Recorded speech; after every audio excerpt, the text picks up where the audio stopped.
రైతు మిత్ర కార్యక్రమానికి స్వాగతం. మనం ఇప్పుడు సిద్దిపేట జిల్లా వర్గల్ మండలం తునికి కల్సా గ్రామంలో ఉన్నాము. రైతు నాగరాజు గారు తనకున్న 2.5 ఎకరాల పొలంలో కడీల పందిరి వేసి విడతల వారీగా 4 రకాల కూరగాయలకు పైనే పండిస్తూ మంచి ఆదాయాన్ని ఆర్జిస్తున్నారు. దీనికి సంబంధించి మరిన్ని వివరాలు వారి మాటల్లోనే విందాం. నాగరాజు గారు నమస్కారం అండి. మీ పొలానికి వస్తే సంతోషం వేసింది, ఎందుకంటే ఇప్పుడేమో చిక్కుడు ఉంది, తర్వాత బీర్ వచ్చేటట్టు రెడీ చేసుకురు, తర్వాత మళ్ళీ బీర్ వచ్చేటట్టు రెడీ చేసుకురు. అంటే పొలాన్ని ఎక్కడ కూడా అంటే ఒక స్టెప్ బై స్టెప్ మంచిగా చేసుకున్నారు కదా. ఎట్లా ఒక తెలివైన పద్ధతిలో వ్యవసాయం చేస్తున్నారు కదా. ఎట్లా మీ 2.5 ఎకరాల పొలాన్ని ఎట్లా ప్లాన్ చేసుకుంటారు చెప్పండి. మనం దగ్గరనే 3-4 పంటలు ఎంచుకుంటాం మేడం. ఎందుకంటే ఒక పంటకు కాకుండా ఒక పంటకు అది కాకుండా ఒకటే పంట పెట్టి లాస్ కాకుండా సంవత్సరానికి 4 పంటలు స్టెప్ బై స్టెప్. ఇప్పుడు ఈసారి చిక్కుడు పెట్టిందంటే టమాటా, బీర ఇట్లా మార్చి కూడా పెడతాం మేడం ప్రతి సంవత్సరం. ఇప్పుడు 2.5 ఎకరాలు ఉంది కదా, ప్రస్తుతం ఏమేమి ఉన్నాయి ఈ 2.5 ఎకరాలలో ఒకసారి చెప్పండి. చిక్కుడు ఏమో ఇప్పుడు తెంపేటట్టు రెడీగా ఉంది మేడం. బీర మళ్ళీ ఇప్పుడు పిందెలు స్టార్ట్ అవుతున్నాయి, కలుపు తీస్తానికి బీర మళ్ళీ పెట్టి. అంటే చిక్కుడు అయిపోయే లోపు మనకు బీర చేతికి వస్తుంది. తర్వాత మళ్ళీ బీర ఇది ఉంది మేడం. ఇక్కడ చిన్న బీర ఉంది. ఈ బీర ఆ బీర పోయేలోపు ఇక్కడ బీర వచ్చేస్తుంది. మళ్ళీ ఇది వచ్చేలోపు ఆ టమాటా వస్తుందా? అక్కడ టమాటా కాకుండా కాకర స్టార్ట్ అవుతుంది. ఆహా, అంటే ప్రతి సంవత్సరం ఇట్లే ప్రతి సంవత్సరం అంతే మేడం. ఇప్పుడు ఇంత ముందు ఇలా కాకర ఉండే, ఆ బీరడుగు బీరనే ఉండే, ఇలా కాకర తీసేసి మళ్ళీ ఇప్పుడు పెట్టినాం అక్కడ కాకర మళ్ళీ అట్లా ఏదో ఒకటి మార్చి కూరగాయ పంటలే పెట్టేస్తాం.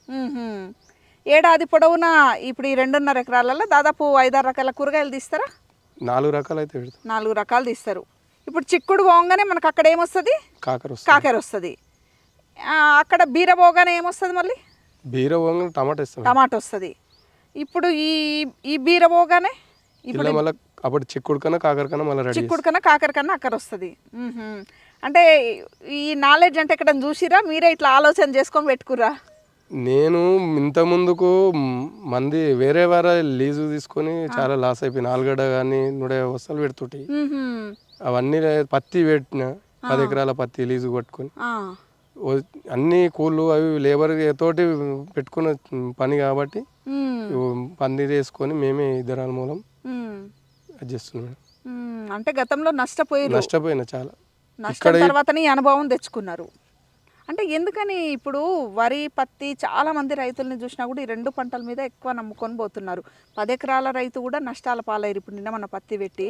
అంటే మీరు మీ అనుభవం కొద్ది ఒక్కసారి చెప్పండి, అసలు ఎందుకని వరి, పత్తి వైపుకు రైతులు పోతున్నారు? పత్తి అయితే ఒకటేసారి అదవుతుంది, వరి కానీ ఒకటేసారి క్రాపు. ఈ పంటలు అయితే ఒక 15-20 కటింగ్ తెంపుకోవచ్చు, ఒక ఖాతా కాకుండా ఒక ఖాతాకు పైసలు వస్తాయి. అట్లా అని ఈ పందిరి జాతి పంటలు నేను 4 రకాల పంటలు పెట్టు. మీకేమో జర మార్కెట్లు దగ్గర ఉన్నాయి కాబట్టి, సిటీ దగ్గర ఉంది కాబట్టి పెంచుకురు. ఇంత విస్తీర్ణంలో సంవత్సరానికి 4 పంటలు అట్లా తీస్తున్నారు కదా. మరి దూర ప్రాంత రైతులకు కొంచెం ఇబ్బంది అని వరి, పత్తి పెట్టుకుంటారా? దూరం ఇప్పుడు మేడం ఇప్పుడు సిద్దిపేట దగ్గర నుంచి ఇట్లా వస్తారు మేడం. సిద్దిపేట అవతల నుంచి ఇట్లా ఒంటిమాడ మార్కెట్కి వస్తారు కూరగాయలు. 40-50 కిలోమీటర్ల దూరం నుంచి ఇట్లా వస్తారు మార్కెట్. ఓవరాల్గా కూరగాయల పంటల్లో మంచి లాభమే ఉంటుందా? కూరగాయలలో మంచి లాభం ఉంటుంది. అదే పందిరి పంటలలో ఇంకా బాగా లాభం ఉంటుంది. పందిరి పంటలు అంటే ఇప్పుడు చాలా మంది రైతులకు ఇంత పెట్టుబడి పెట్టాలంటే కొద్దిగా కష్టమే. మినిమం పందిరి వేయాలంటే ఒక ఎకరానికైనా కూడా తక్కువలో తక్కువ 3.5 నుంచి 4 లక్షలు వస్తుంది కడీలు వేయాలంటే. వెదురు కర్రలతో వేయాలన్నా 50-60 వేలు వస్తుంది కదా. వెదురు కర్రలు ఏముంటుందంటే పంటకు వేయాలంటే అది వేస్ట్, ఖర్చు ఖరాబ్ అయిపోతుంది. అది ఇది మనకు లైఫ్ ఉంటుంది మేడం. అంటే మీరు ఇప్పుడు ఈ 2.5 ఎకరాల మొత్తంలో కడీలు ఉన్నాయా? కడీల పందిరి ఉందా? కడీల పందిరి 2.5 ఎకరాల మొత్తం కడీల పందిరి ఉంది. ఈ కడీల పందిరి కిందనే ఈ రకాల కూరగాయలన్నీ సాగు చేస్తున్నారు. ఎన్నేళ్ళు అయ్యే కడీల పందిరి వేసుకుని? అప్పుడు ఎంత ఖర్చు వచ్చింది మీకు ఈ 2.5 ఎకరాల పేరు మీద? 10 లక్షలు వచ్చింది మేడం. 2.5 ఎకరాల పేరు మీద ఎంత పడ్డది? పోల్ కాస్ట్ ఎంత పడ్డది? ఆ తీగ అంతా కలిసి ఎంత పడ్డది? 5 లక్షలు ఖర్చు వచ్చింది ఎకరాకు. 5 లక్షలు. కడికి 700 వేసినందుకు 300 లేబర్ ఛార్జ్ ఒక్కొక్క పోల్కి. ఇది కూడా Tata company madam, Tata wire. అంటే చాలా స్టాండర్డ్ గానే ఉంది. జంగు రాదు మేడం, ఇది వేరే కంపెనీ ఉంటాయి కానీ ఖరాబ్ అయిపోతాయి. ఇప్పుడు 6 ఏండ్ల కింద వేసిరు కదా ఈ పందిరి, అవును మేడం. అప్పటి నుంచి ఇప్పటికి ఏం ఇబ్బంది ఏం లేదు కదా దీంతో, మళ్ళీ మెయింటెనెన్స్ అది ఇది ఏం ఇబ్బంది లేదు మేడం. అప్పుడు వేసిన పందిరే. ఒక్కసారి పెట్టుడు ఉంటుంది కానీ మళ్ళా ఖర్చులు పెట్టుడు ఏముండదు. ఇక మ్మ్హ్మ్. కట్టెల పందిరి అయితే నీ కట్టెలతో వేసుకుంటే సంవత్సరం పంటకు తీయాలి మేడం. అవునా? ఆ. పంటకు తీసేయాలి, దున్ననీకి ఇబ్బంది కదా మేడం. అవును, మళ్ళీ అది ఖర్చు బాగానే వచ్చేటట్టుంది, 50,000 ఆసరా. ఎక్కువ అవుతుంది మేడం, లేబర్ తోటి ఎక్కువ అవుతుంది. అవునా? ఒక మనిషి ఇప్పుడు మగ మనిషి అయితే 1000 రూపాయలు తీసుకుంటాడు, మ్మ్. మళ్ళీ తీగ వాతుడు కట్టెలు కొనుక్కొచ్చుడు, తీగ మళ్ళీ తీసేటప్పుడు కట్ అయిపోతుంది. ఆహా. కట్టెలకు ఇంత స్టాండర్డ్ వైర్ వేయరు, మ్మ్హ్మ్. 100 రూపాయల వైర్ తీస్తే అది జంగు వస్తుంది. మ్మ్హ్మ్. అది పంట 6 నెలల వరకే జంగు వచ్చేస్తుంది అలా. ఇట్లా పక్కడబందీగా ఒక్కసారి కడీల పందిరేస్తే మనకు చాలా ఏండ్లు పురస్తు. క్వాలిటీ కూడా మంచిగా ఉంటట్టుంది కదా ఈ పందిర్ల కింద. క్వాలిటీ పందిరి ఇప్పుడు మార్కెట్లో అయినా కానీ పందిరిమాల నీలమాల అనేది తెలిసిపోతుంది మేడం, కాయని బట్టి తెలిసిపోతుంది. మ్మ్. అంటే ఎవరైనా రైతులు ఇప్పుడు 1 హెక్టార్ అంటే 2.5 ఎకరాల పొలం అంటే 1 హెక్టార్ అంటారు కదా, అవును మేడం. ఇప్పుడు చిన్న సన్నకారు రైతులు మరి పెద్ద పంట ఇప్పుడు వరి పత్తి వేసినా పెద్ద మిగులుబాటు ఏముండదు. పత్తి వరి వేసినా 50,000 కన్నా ఎక్కువ రాదు మేడం. మ్మ్. 50,000 కన్నా ఎక్కువ ఏం రాదు, ఖర్చులు మాత్రం దగ్గర 60,000 దాకా అవుతాయి ఆ. వరికి అయితే. కష్టం అన్ని కరెక్ట్ చూసుకుంటే 50,000 దాటిపోతుంది మించి. ఇక పెట్టిన పెట్టుబడి ఇప్పుడు వర్షాలు పడ్డాయి కాబట్టి వరి మిషన్ పోయినకి ఇట్లా దిగబడి టైం తీసుకొని ఒడ్లు భూమి నీళ్ళ రాలిపోవడు. దిగబడుతుందంటే ఖచ్చితంగా మిషన్ వెనక ముంగడి కానీ తొక్కిచ్చి అటు ఇటు ఖరాబ్ చేస్తారు, ఒడ్లు చాలా రాలిపోతాయి. డ్యామేజ్ ఏదో వచ్చిన కాడికైనా కూడా తీసుకున్నాడు వాళ్ళు. ఒడ్లు అనుకున్నాను ఇట్లా రావు. ఇప్పుడు వాటిలో రిస్క్ బాగానే ఉంటుంది వరి పత్తి పంటల్లో. కాకపోతే ఏంటంటే ఈ పంటలు అలా వండలేవు కాబట్టి వాళ్ళు ఊరికి తప్పించి ఇక వేరే అవకాశం ఉండదు కదా మేడం. ఇప్పుడు రేగడి నెలల్లో ఊరే పండుతుంది కాబట్టి వాళ్ళు వేసుకోవాలి అంతే. ఆ పంట నెలలలో ఏం రాదు. ఓకే, రేగడి నేలలలో కూరగాయలకు మాత్రం ఇట్లా చిలక పంటల్లాగా ఉంటే ఇట్లా కూరగాయలు పెట్టుకుంటే మంచిగానే ఉంటుంది. ఇప్పుడు ఈ 2.5 ఎకరాల పందిరి వేసుకున్నారు కదా, దీని మీద కూరగాయ పంటలు సాగు చేస్తున్నారు కదా, అందాదా ఈ కూరగాయల పంటల నుంచి ఎంత ఇన్కమ్ ఎక్స్పెక్ట్ చేయొచ్చు సంవత్సరానికి? సంవత్సరానికి 10-12 లక్షలు వస్తాయి మేడం, 2 ఎకరాలన్నరకైనా. 2 ఎకరాలన్నరకి అంటే పెట్టుబడి ఖర్చులు పోను 12 లక్షలు. అంటే ఇద్దరు కష్టపడితే ఆల్మొగలు కష్టపడితే లేబర్ మీద డిపెండ్ అయిపడితే ఇంకా మనకి ఇబ్బంది అవుతుంది, ఇంకా తగ్గుతుంది ఇన్కమ్ తగ్గుతుంది. ఒకవేళ లేబర్ ఖర్చులు కూడా ఇంకో 2 లక్షలు వేసుకున్నా కూడా 10 లక్షలు అయితే 10 అయితే వస్తాయి, లేబర్ని పెట్టుకుని వస్తాయి. టైం టు టైం మెయింటెనెన్స్ చేయాలి మేడం, వారానికి 15 రోజులకు ఒకసారి వచ్చి చూసుకుంటుంటే ఇట్లా కుదరదు. ఇక్కడ ఉండి చేసుకోవాలి, చూసుకోవాలి. లేబర్ని పెట్టి మెయింటెనెన్స్ చేసేవాళ్ళు ఇట్లా మస్తు మంది.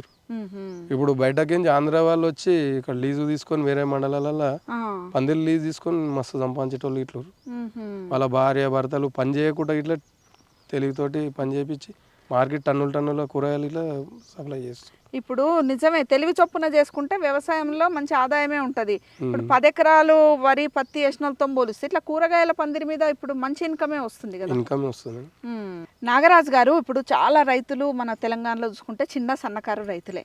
అట్లాంటి రైతులకు మీరు ఇచ్చే సలహా, ఎందుకంటే మీరు 2.5 ఎకరాల్లో మంచి తెలివి చొప్పున వ్యవసాయం చేసుకుంటున్నారు, కూరగాయ పంటలు పండిస్తున్నారు, తక్కువలో తక్కువ 12 లక్షలు అయితే తీస్తున్నారు ఖర్చులు వంగ. మీలాంటి రైతులు చాలా మంది ఉంటారు కదా, వాళ్ళకి మీరు ఇచ్చే సలహా? ప్రతి రైతుకు గవర్నమెంట్ పందిరి వేసుకునే అవకాశం ఉంటే ఇందిరామ ఇండ్లకు ఎట్లా 5 లక్షలు ఇస్తారో పందిరి వేసుకుందామని వాళ్ళ రైతులు ఉంటే వాళ్ళకు గవర్నమెంట్ ఏమైనా ప్రోత్సహించి ఏమైనా అమౌంట్ ఇస్తే వాళ్ళు ఇట్లా ఇంకెక్కువ రైతులు పందిర్లు వేసుకొని పంటలు ఎక్కువ పండిస్తారు. ఈ నేల మీద పంటలు లాస్ అయిపోతారు. భూమి మీద పంటలకు 2-3 టన్నులు వెళ్ళేది ఇట్లయితే 10 టన్నులు 5-6 టన్నులన్నా ఎక్కువ వెళ్తుంది కదా. భూమి మీద వండేదానికంటే దీని మీద వేస్తే ఇంకా కొంచెం దిగుబడి పెరుగుతుంది. మార్కెట్లలో కూరగాయలు ఇట్లా రైతులు ఎక్కువ పండిస్తారు, నాణ్యమైన కూరగాయలు ఉంటాయి కాబట్టి ధర కూడా రైతుకు మంచిగా దక్కే అవకాశం ఉంటుంది. మచ్చలు కానీ ఎక్కువ చీడపీడలు ఇట్లా పందిరికి ఆశించాయి, మీద ఉంటాయి, కింద ఉంటే అన్ని మట్టి కొట్టి అంత మచ్చ వస్తుంటుంది, కూరగాయలు అంతా నాణ్యత ఉండయి. పందిరిమాలకు నీట్గా ఉంటుంది. భూమి మీద పంటలు జర వర్షాలు ఇంతగానో వర్షాలు పడ్డాయి మేడం, పందిరి వేసినామంటే ఖచ్చితంగా బెడ్లు కొడతాం. నేల మీద అయితే ఎట్టికి వేస్తాం, అది చేస్తాం, బెడ్ వేస్తాము, పేడ వేస్తాం. మళ్ళా నీకు ఎక్కువ రిస్క్ తీసుకుంటాం, 15 లైన్లు కదా, అట్లా అని రిస్క్ ఎక్కువ తీసుకుంటాం. భూమి అంతా ఎరువు చల్లుడు కన్నా వాళ్ళు 15 లైన్లే మనం పెట్టిన బెడ్కే చల్లుకుంటాం, మందు కూడా వినియోగం అవుతుంది. మళ్ళీ 2 పంటలు 2-3 పంటలు పండించుకోవచ్చు. నేల మీద అయితే పంటకు దున్నాలే చేయాలి. ఇది కూడా ఒక ఉపయోగమే. ఉపయోగం. ఒకసారి అయితే ఇంకొక సాల్ ఎక్కువ దున్నుతుండొచ్చు, ఇంకో 10,000 ఎక్కువ ఖర్చు అవుతుండొచ్చు. ఇట్లా దున్నినప్పుడల్లా 10,000 ఖర్చు పెట్టుడు కన్నా ఒకసారి 15,000 పెట్టి నీ ఏడాదికి ఒకసారి దున్నుకుంటే రైతులకు అట్లా సేఫ్. భూమి మీద పంటలకు, పందిరి మీద పంటలకు చాలా రైతులకు మేలు మేడం. కూరగాయలు అడుగు రైతులు ఇప్పుడు ఆంధ్ర వాళ్ళు అయితే మీకు లీజులు తీసుకొని మార్కెట్లకు కూరగాయలు బాగా సప్లై చేస్తారు. వాళ్ళు ఏముంది మేడం, వాళ్ళ భార్య వాళ్ళు కష్టం చేయకుండా లేబర్ తోటే చేపిస్తారు.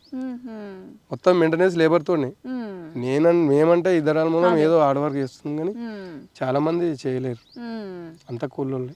కొంచెం ఆలోచన చేసుకొని మంచిగా ఏం పంటలు ఏ టైంలో పెట్టాలి, ఏ సీజన్లో పెట్టాలి, ఏది తీసినాక ఏది పెట్టాలనే ఆలోచన చేసుకుంటే ఇట్లా కడీల పందిరి మీద ఒక 2-2.5 ఎకరాలు ఉన్నా కూడా తక్కువలో తక్కువ 10 లక్షలు అయితే సంపాదించొచ్చు. అదే పత్తి అయితే ఎకరకు 60-65 వేలకు ఎక్కువ రావు మేడం. అలా ఖర్చులన్నీ ఓంగా ఏం రావు. ఇదే యావరేజ్ చేసుకుంటే మనకు చాలా సేపు. 10 ఎకరాలు పత్తి పెడితే అదే 6 లక్షలు వస్తాయి. నీకు అదే 2 ఎకరాలు పెట్టుకుంటే ఎకరం పెట్టుకున్నా 10 లక్షలు 6 లక్షలు వస్తాయి. ముఖ్యంగా మండల ప్రాంతాలు ఉంటాయి, జిల్లా హెడ్ క్వార్టర్స్ ఉంటాయి, వీటికి సరౌండింగ్ ఉన్న వాళ్ళందరూ కూడా ఈ విధానాన్ని అవలంబించవచ్చు మంచిగా. అవును మేడం. థ్యాంక్ యూ నాగరాజు గారు, మంచి సమాచారం ఇచ్చారు.